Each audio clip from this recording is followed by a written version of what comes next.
The Revolt of 1857, also known as the First War of Independence or the Sepoy Mutiny. This war was a collective effort of all the Indians to free themselves from a foreign rule. In this video, we will look at the causes which led to the revolt of 1857. The causes of revolt of 1857, like those of the earlier uprising, emerged from all the aspects socio-cultural, economical, political, administrative, and also influence of the outside events.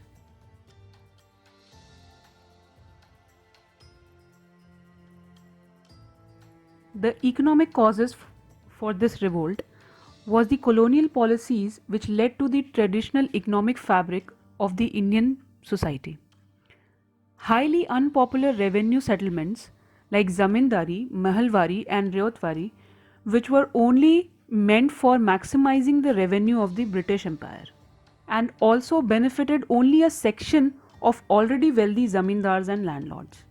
Promotion of British handicrafts and also imposing heavy duty on Indian handicrafts jeopardized the Indian handicraft industry. The political causes for the revolt of 1857 are policies like effective control, subsidiary alliance, and doctrine of lapse, which caused suspicion in the mind of the ruling kingdoms of India.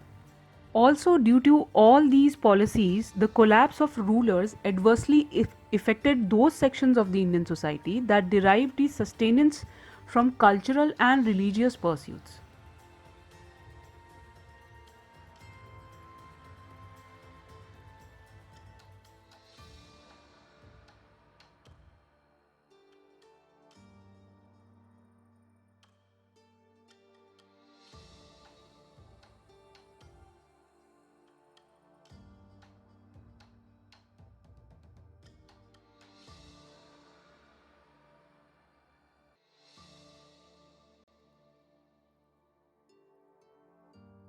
Racial overtone and superiority complex towards the native Indian was one of the socio-religious causes for the revolt.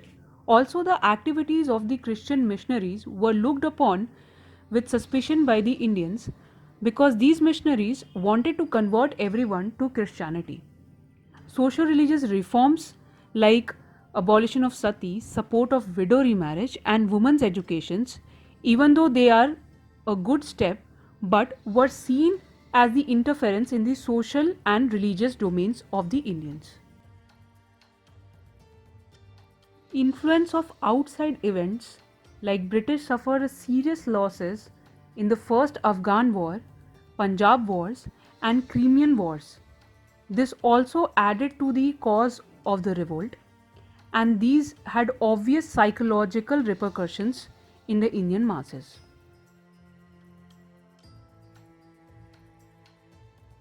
As we all know that there were several factors which led to the disaffection of Indian masses towards East India Company, but there were several rumors which fueled the cause and the revolt took place. Now these rumors were about mixing bone dust in atta and also about the newly introduced Enfield rifles. It was believed that the cartridge used in these rifles were wrapped with beef and pig fat, which was a huge concern about Hindus and Muslim sepoys in the army.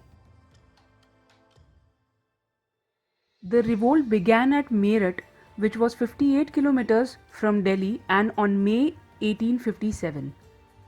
Old Mughal Emperor Bahadur Shah was chosen as symbolic head, and Delhi became the center of the Great Revolt.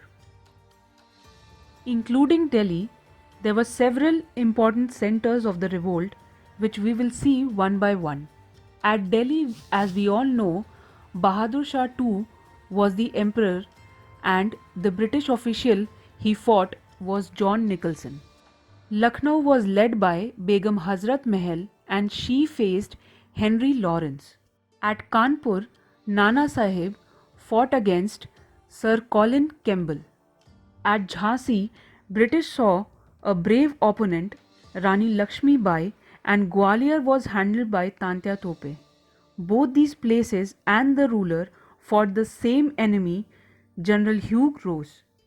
Bareilly under Khan Bahadur Khan faced again Sir Colin Campbell.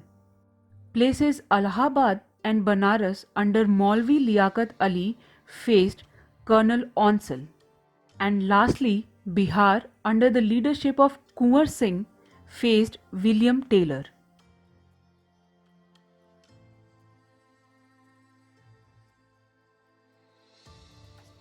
Like all the other revolts, Indian fought bravely, but there were some reasons which led to the failure of this revolt.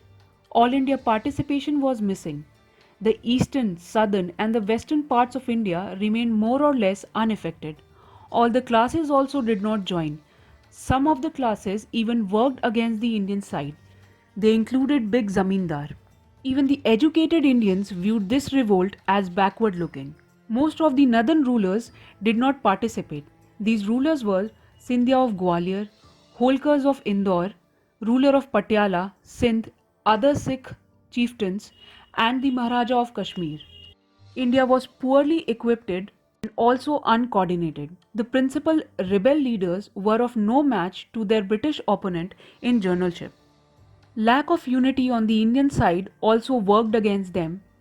Modern nationalism was yet unknown to the Indians.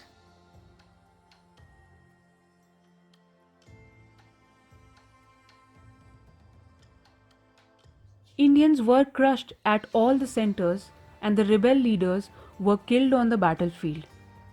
Indians had to face severe consequences after their defeat. Company's rule came to an end and there was a direct rule of British Crown. Religious tolerance was seen after this revolt. Administrative changes like doctrine of lapse was abolished and the rights of Indian rulers were recognized. Military reorganization also took place. The ratio of British officers to the Indian soldiers were increased, but the armory remained in the hands of English and it was arranged to end the dominions of the Bengal army.